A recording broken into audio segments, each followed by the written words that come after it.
അങ്ങനെ നമ്മൾ വല വീശി മീൻ പിടിക്കാനായിട്ട് വന്നതാണ്. തണ്ണീർമുക്കം ബണ്ട് പറഞ്ഞുകൊണ്ട് ഞങ്ങളുടെ നാട്ടിൽ നല്ല വെള്ളം ആയിട്ടുണ്ട്. ഫ്രഷ് വാട്ടർ ജീവിക്കുന്ന അത്യാവശ്യം നല്ല മീൻ കാർപ്പ് ഐറ്റംസ് ഒക്കെ കൂടുതലായിട്ടും ഈ വെള്ളത്തിലാണ് വരുന്നത്. ഇന്ന് അതിന് കിട്ടുമെന്ന് അറിയാൻ വേണ്ടിയാണ് നമ്മൾ വീശി നോക്കുന്നത്. അപ്പോൾ മാക്സിമം ചാനലൊന്ന് സബ്സ്ക്രൈബ് ചെയ്ത് സപ്പോർട്ട് ചെയ്യാൻ മറക്കില്ല. അങ്ങനെ ഫസ്റ്റ് വല നമ്മൾ വീശിയിട്ടുണ്ട്.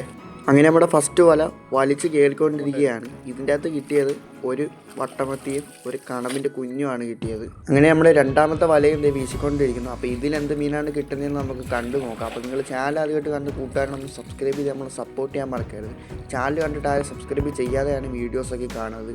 രണ്ടാമത് വീശിയ വലയിലാണെങ്കിൽ ഒരു വട്ടമത്തിയാണ് നമുക്ക് കിട്ടിയത്. ഒരു വട്ടമത്തിയും ചെറിയൊരു ചെമ്പല്ലിയുടെ കുഞ്ഞിനെയാണ് കിട്ടിയത്. അപ്പോൾ ചെമ്പല്ലി കുഞ്ഞിനെ നമ്മൾ റിലീസ് ചെയ്തിട്ടുണ്ട്. അങ്ങനെ കുറച്ച് നേരം വല വീശിയിൽ നിർത്തി വെച്ചു. അപ്പോൾ ഇതൊക്കെയാണ് നമുക്ക് കിട്ടിയ മീൻ. കരിമീനുണ്ട്, അതുപോലെ തന്നെ മരപ്പല്ലയുണ്ട്. മൂന്നാമത്തെ വല വീശി കയറ്റിയപ്പോഴാണ് ഒരു മരപ്പല്ലായും ഒരു സിലോപ്പയും നമുക്ക് കിട്ടിയത്. അത്യാവശ്യം സൈസുള്ള സിലോപ്പയാണ്. അപ്പോൾ നാലാമത്തെ വലയെ കിട്ടിയത് കുറച്ചധികം മരപ്പല്ലയാണ്. അപ്പോൾ നമ്മുടെ വീഡിയോ ഇത്രയുള്ളൂ. ചാനൽ ആദ്യമായിട്ട് കാണുന്ന കൂട്ടുകാരുണ്ടെന്ന് സബ്സ്ക്രൈബ് ചെയ്ത് സപ്പോർട്ട് ചെയ്യാൻ മറക്കല്ലേ.